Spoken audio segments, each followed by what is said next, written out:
design department teaches mainly the disciplines of architecture, engineering, and computer-aided design.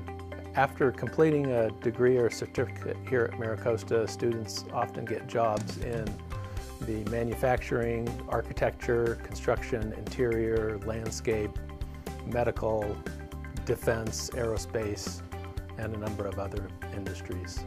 The Maker Lab is really cool because it gives students a space to work on their homework, but they can also use the technology here that they maybe don't otherwise have at home. So we have lots of things. We have 3D printers, we have lots of hand tools that people can construct wooden models with. We have a laser cutter, and that's really helpful for physical models. You can do all sorts of projects on the laser cutter and with the 3D printers. And so I think that that's really, really helped me, and I think that that would help other people.